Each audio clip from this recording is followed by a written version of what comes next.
दोस्तों, good evening. All vacancy update YouTube channel में आपका स्वागत है। आज हम पढ़ने वाले हैं पारेषण वितरण डिस्ट्रीब्यूशन के बारे में। कल टॉपिक को उत्पादन और पारेषण को किया था। आज वितरण में भी कुछ बात करेंगे और पारेषण के बारे में भी कुछ बताया जाएगा। वीडियो को ध्यान लगा के पढ़ना है।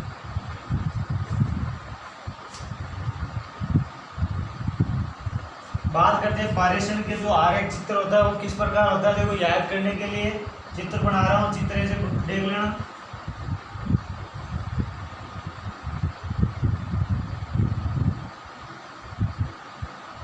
यह है 3 पेज अल्टरनेटर।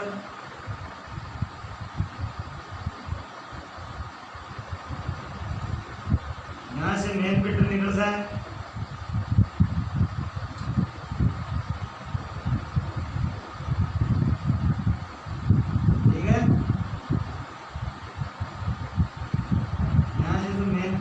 इसको मेन फीडर कहते हैं।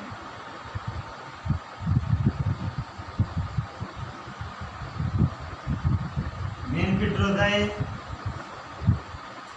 यहाँ पर 11 केवी को कितने में बदला जाता है? 220 केवी में बदला जाता है। फिर 220 केवी का ट्रांसमिशन किया जाता है। ट्रांसमिशन मतलब पारेषण किया जाता है। ये क्या है? ये प्राइमरी ट्रांसमिशन है। हाई वोल्टेज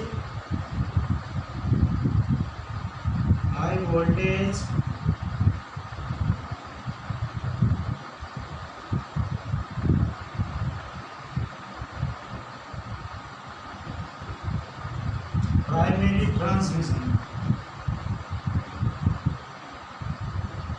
ठीक है। ये 220 केवी को 33 केवी में कन्वर्ट करता है। 33 केवी की सप्लाई जाती है, वो जाती है सब स्टेशन यानी जीएसएस पर। ये 33 केवी को 11 केवी वाला ट्रांसफार्मर होता है। 11 केवी में बदलता है, ठीक है। 11 केवी में बदलता है।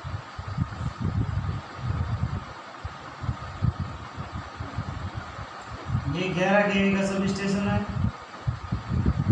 जो 400 वोल्टेज में बदलता है और ये उपभोक्ताओं को 400 वोल्टेज की सप्लाई देते हैं, ठीक है। यहाँ पर 400 वोल्टेज है। बात करते हैं कि पहले 11 केवी है उसको 220 केवी यानी हाई वोल्टेज पर बदल दिया। हाई वोल्टेज पर बदलने पर ही ट्रांसमिशन होता है, क्योंकि ट्रांसमिशन होता है ना पारेषण, वो पारेषण किस पर होता है? हाई वोल्टेज पर होता है। तो जो 220 केवी का ट्रांसमिशन होता है 33 केवी जीएसएस तक, उसको हाई वोल्टेज प्राइमरी ट्रांसमिशन कहा जाता है। क्या कहा जाता है? High voltage primary transmission. जबकि 220 केवी से 33 केवी तक जो आती है उसको कहते हैं सेकेंडरी, यानी हाई वोल्टेज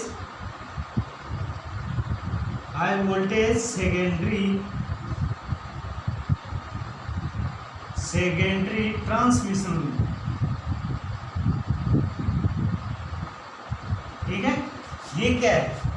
हाई वोल्टेज है, 33 केवी की है लाइन क्या है? 33 केवी की चल रही है, लेकिन है क्या? हाई वोल्टेज है और सेकेंडरी यानी द्वितीयक पारेषण हो रहा है। यहाँ पर पहला पारेषण यहाँ हो गया है, दूसरा पारेषण यहाँ हो रहा है, और यहाँ से 33 केवी जीएसएस होता है ना, जो मतलब जिसको सब स्टेशन बोलते हैं, सब स्टेशन पर आता है।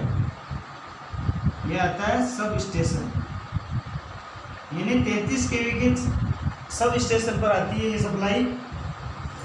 यह हाई वोल्टेज सेकेंडरी ट्रांसमिशन होता है। इसके बाद में 33 केवी को 11 केवी तक लाया जाता है, उसको कहते हैं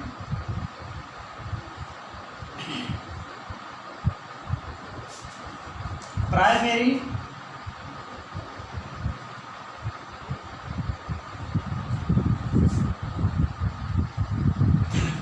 डिस्ट्रीब्यूशन।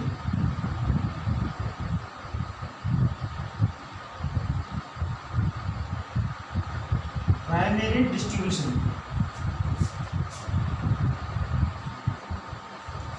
इसको क्या कहते हैं, प्राइमरी डिस्ट्रीब्यूशन कहते हैं। 33 केवी की 11 केवी में बदलने वाली लाइन क्या कहलाती है, प्राइमरी डिस्ट्रीब्यूशन। यानी 11 केवी की जो लाइन आ रही है 400 वोल्टेज तक, वो प्राइमरी डिस्ट्रीब्यूशन कहलाता है। सेकेंडरी डिस्ट्रीब्यूशन किसे कहते हैं, जो 11 केवी को 400 वोल्टेज वाली सप्लाई होती है ना, 400 वोल्टेज की सप्लाई जा रही है, 11 केवी को 400 में बदल रही है, वह द्वितीयक यानी सेकेंडरी। द्वितीयक डिस्ट्रीब्यूशन है, द्वितीयक वितरण, ठीक है। द्वितीयक वितरण किसे कहते हैं, 11 केवी को 400 वोल्टेज, जैसे 400 वोल्टेज नीचे जा रही है, वो क्या है, द्वितीयक वितरण है या सेकेंडरी डिस्ट्रीब्यूशन। और प्राइमरी डिस्ट्रीब्यूशन है 11 केवी की लाइन, जो 33 केवी जीएसएस या सब स्टेशन से 11 केवी की सप्लाई निकल रही है, उसको कहते हैं प्राइमरी डिस्ट्रीब्यूशन। नीचे बात करते हैं, देखो नीचे ऊपर यहाँ पर बना देता हूँ। 11 केवी 400 वोल्टेज है,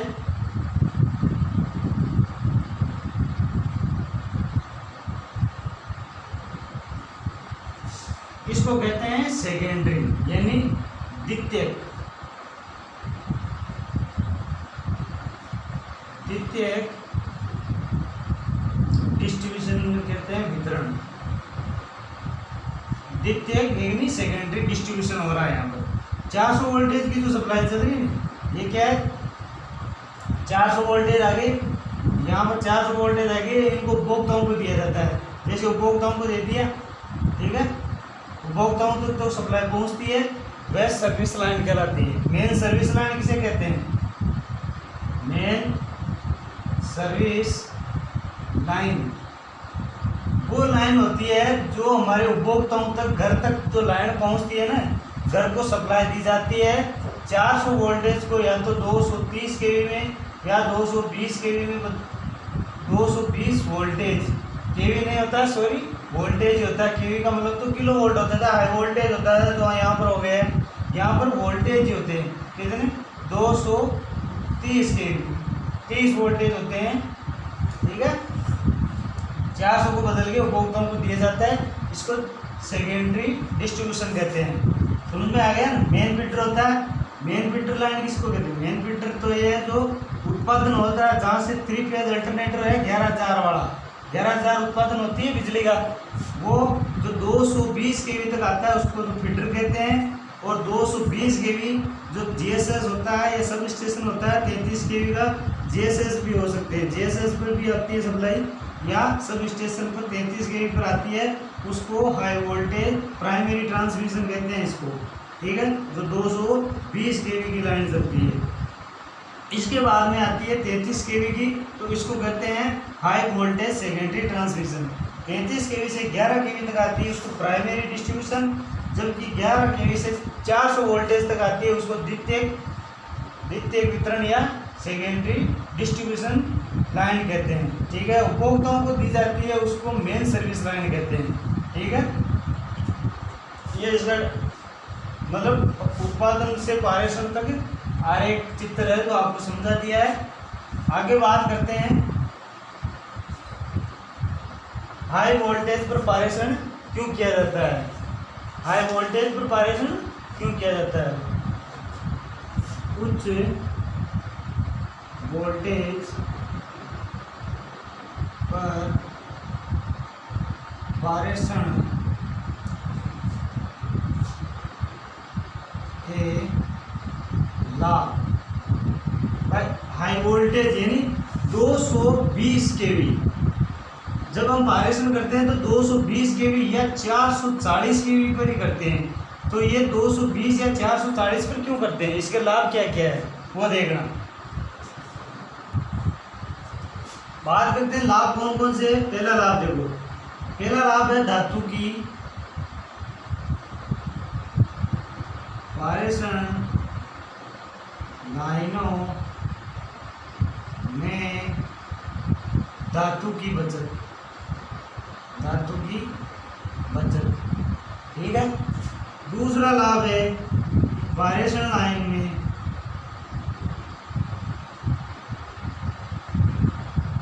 पारेषण लाइनों में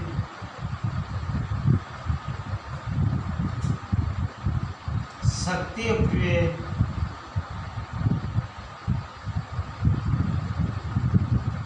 कम होना, ठीक है, शक्ति अपव्यय कम होना। तीसरा है पारेषण लाइनों में दक्षता की वृद्धि, ठीक है, दक्षता की वृद्धि होना। चौथा पॉइंट है इनका वोल्टेज रेगुलेशन होता है वो अच्छा होता है, यानी पारेषण लाइनों में वोल्टेज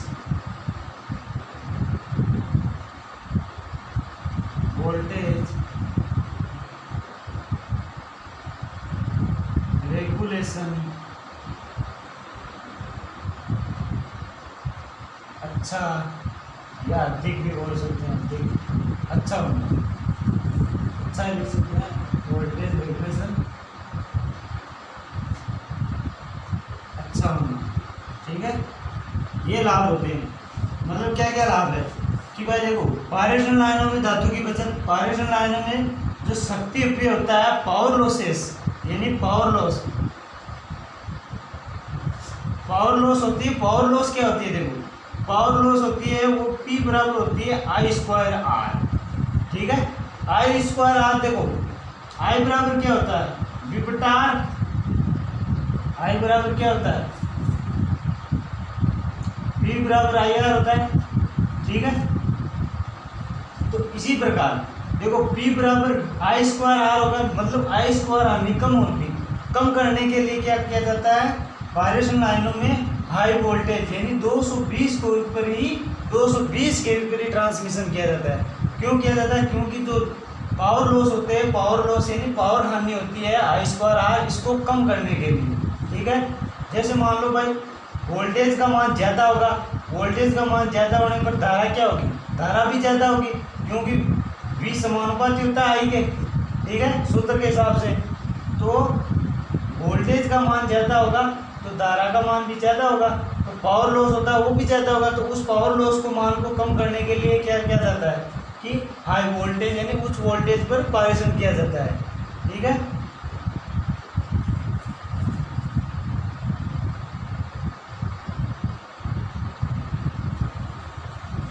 ठीक है, आगे बात करते हैं कि इसकी दक्षता होती है, दक्षता में वृद्धि करने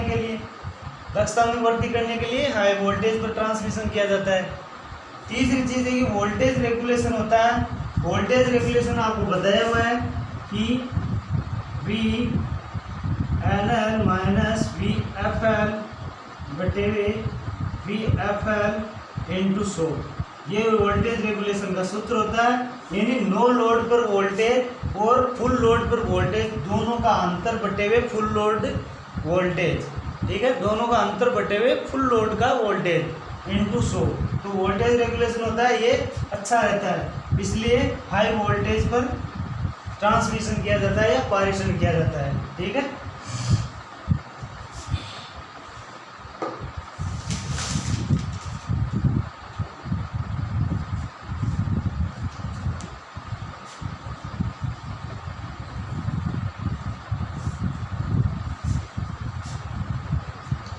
आगे बात करते हैं कि जो विद्युत वितरण प्रणाली होती है, विद्युत वितरण में जो प्रणालियाँ कितनी है विद्युत को वितरित करती है। भाई विद्युत जैसे उत्पादन हुआ, उत्पादन से होकर पारेषण हुआ, पारेषण के बाद में वितरण होता है, ठीक है। वितरण करते हैं तो वितरण कौन कौन सी प्रणालियों से करते हैं वो चीज़ देखो।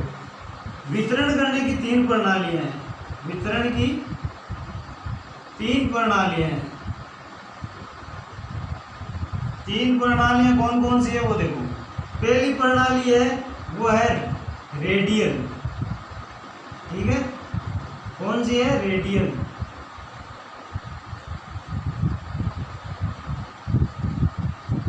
रेडियल प्रणाली। दूसरी है वो है रिंग प्रणाली। पहली है रेडियल, दूसरी है रिंग प्रणाली और तीसरी है अंतर संयोजन प्रणाली। तीसरी कौन सी है, अंतर संयोजन प्रणाली। तीन प्रणालियां होगी विद्युत को वितरण करने की, यानी विद्युत को डिस्ट्रीब्यूशन करने की तीन प्रणालियां। वो कौन कौन सी है? पहली है रेडियल, रिंग और अंतःसंयोजन। बात करते हैं हम रेडियल प्रणाली क्या है।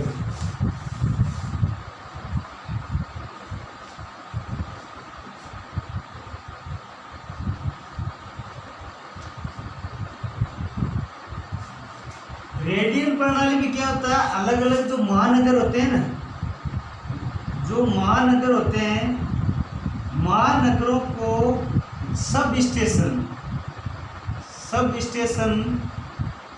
से जोड़ना, ठीक है, जोड़ना ही रेडियल प्रणाली है, ठीक है। जैसे मान लो विद्युत वितरण केंद्र है,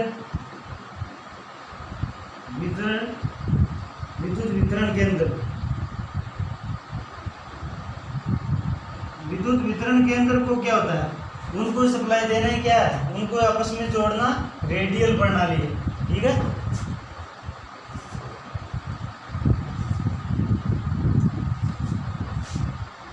जैसे मान लो 33 kV या 11 kV का यह सब स्टेशन है, क्या है, सब स्टेशन,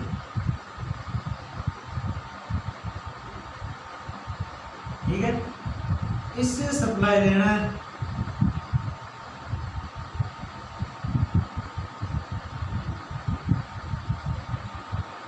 ठीक है, इधर सप्लाई देती। अलग अलग महानगरों को जो सप्लाई दी जाती है वो रेडियल प्रणाली से दी जाती है। ये आपस में संयोजन, अलग अलग संयोजन होते हैं, इसमें एक साथ नहीं होते हैं, ठीक है।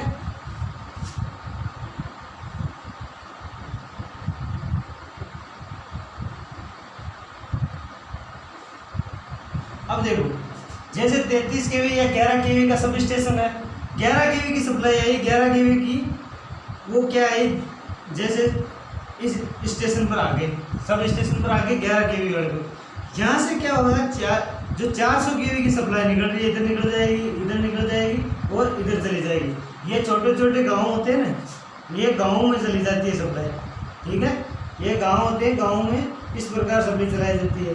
ये बड़ा महानगर है, इसमें आगे सब स्टेशन से कहाँ आई, 11 kV की सप्लाई जो सब स्टेशन है वहाँ तक आ गई। उसके बाद में यहाँ से 400 kV को क्या किया जाता है, गाँव में भेज दिया जाता है, ठीक है, गाँव में वितरण कर दिया जाता है, या फिर गाँव से छोटी टाड़ियों में मतलब वितरण कर दिया जाता है। इस प्रकार ये रेडियल प्रणाली होती है। ये 11 kV है, सप्लाई आई है, 11 kV को 400 वोल्ट में इधर भेजा जा रहा है, ठीक है। यहाँ पर भी ऐसे होगा, 11 kV इधर इधर भेज दिया जाएगा। ये होती है रेडियल प्रणाली। ये क्या होती है, विश्वसनीय नहीं होती है, ठीक है। एक चीज़ का याद रखना है कि रेडियल प्रणाली विश्वसनीय नहीं होती है। बात करते हैं आगे, वो है रिंग प्रणाली। रिंग प्रणाली बहुत मोस्ट है, इसके बारे में कई बार प्रश्न पूछा जाता है, ध्यान से देख लेना। रिंग प्रणाली क्या है, रिंग प्रणाली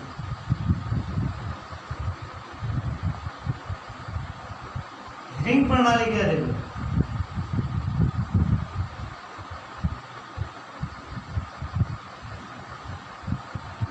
तेतीस kV 11 kV का सब स्टेशन ये GSS है, ठीक है। ये रिंग की तरह जुड़ी हुई रहती है इस प्रकार, ठीक है। किस प्रकार जुड़ी रहती है, इस प्रकार रिंग की तरह बनी हुई जुड़ी हुई रहती है। यहाँ पर जैसे GSS आ गया, यहाँ पर GSS आ गया 11 kV वाला, ठीक है, 11 kV है, ये 11 kV, ये 11 kV है, 11 kV की ये सप्लाई है, ठीक है। ये इस प्रकार आपस में जुड़ी रहती है, ठीक है। इसमें क्या होता है, रिंग प्रणाली में ये रिंग की तरह बिल्कुल चारों ओर से जुड़ी रहती है, जिससे क्या होता है, इसमें इधर से सप्लाई जाएगी 11 kV की और इधर से जाएगी, ठीक है। इसमें क्या होती है, देखो, ये 11 kV वाला GSS है, इसको इधर से भी सप्लाई मिल रही है और इसको इधर से भी सप्लाई मिल रही है, देखो, ठीक है। तो इसमें क्या होता है, दोनों ओर से सप्लाई मिलती है। तो रिंग प्रणाली में क्या होता है, दोनों ओर से सप्लाई मिलती है, दोनों ओर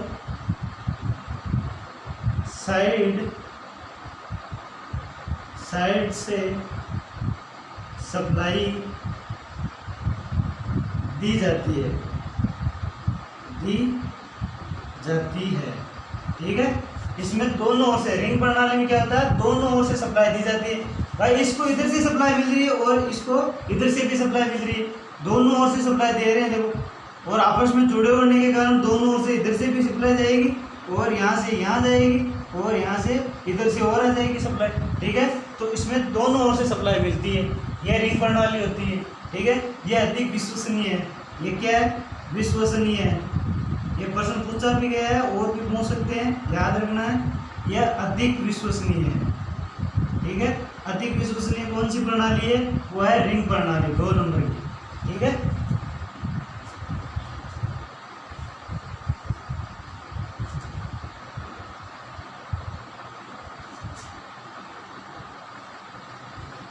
आगे बात करते हैं हम तीसरे नंबर की है जो अंतर संयोजन प्रणाली है, वो देखो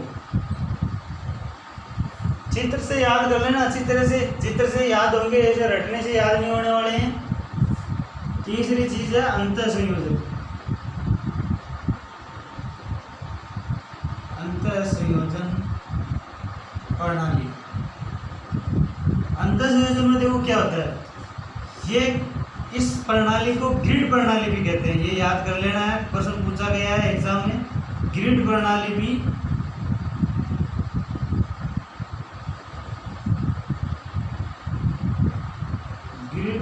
भी कहते हैं,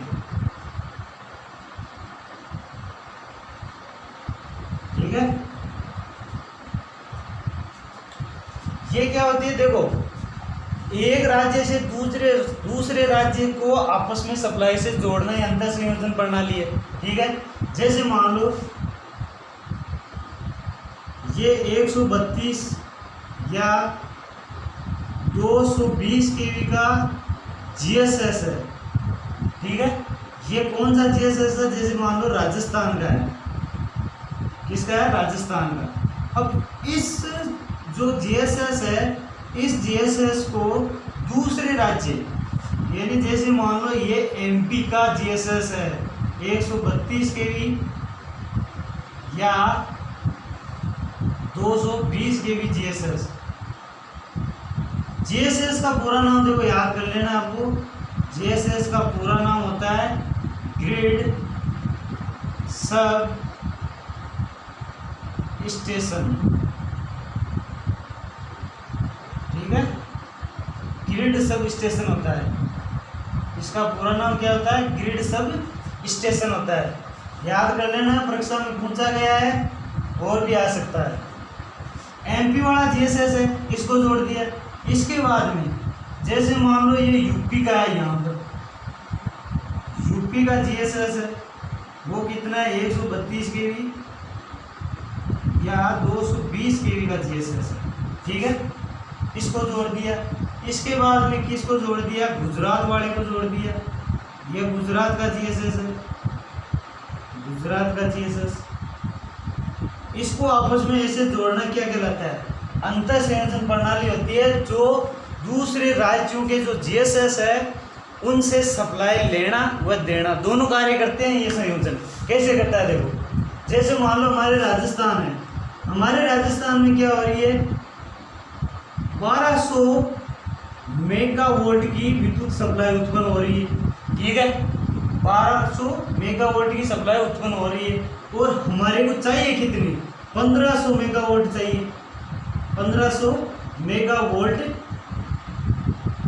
सप्लाई चाहिए। तो हमें क्या है भाई, 1200 तो हम खुद बना रहे हैं राजस्थान में और 1500 हमारे को चाहिए, तो बाकी बची 300, ये कहाँ से लें, ठीक है। 300 एमपी की जो सप्लाई है मेगावाट की, वो कहाँ से लाए, तो इसके लिए यानी इस पूर्ति के लिए, बची हुई सप्लाई की पूर्ति के लिए दूसरे राज्य से सप्लाई लेनी पड़ती है। तो दूसरे राज्य से सप्लाई लेने के लिए अंतर संयोजन प्रणाली जोड़ी गई है, जिसके माध्यम से हम दूसरे राज्य से हम राजस्थान में सप्लाई ले सकते हैं, ठीक है। बात करते हैं हम दूसरी की, हमारे राजस्थान में जैसे मान लो 12 मेगावाट की बिजली बन रही है, अब हमारे को चाहिए कितनी, हमारे को चाहिए 1000 मेगावाट, ठीक है, हमारे को चाहिए कितनी 1200, क्या बच गए 200 मेगावाट सप्लाई हमारे पास बच गई। तो बच गई है तो उसका तो भाई पड़ी है, वो क्या काम में आ रही, कुछ काम में नहीं आ रही, तो उसको क्या होता है दूसरे राज्य में बेचना होता है। तो दूसरे राज्य में बेचेंगे तो इनकम आएगी ना भाई। तो इनकम करने के लिए दूसरे राज्य को, जैसे एमपी वाले को बिजली चाहिए उसको बेच दिया हमने, तो 200 की एमपी की जो सप्लाई है उसको हमने बिजली को बेच दिया है एमपी वाले को। तो ये इस मतलब प्रणाली को अंतर संयोजन प्रणाली कहते हैं, ठीक है। दूसरे राज्यों से सप्लाई लेना और देना दोनों का कार्य कौन सी सप्लाई के अंदर होता है, अंतर संयोजन प्रणाली। और इसे कहते हैं क्या है, ग्रिड स्टेशन सप्लाई कहते हैं, इसको ग्रिड प्रणाली भी कहते हैं, ठीक है।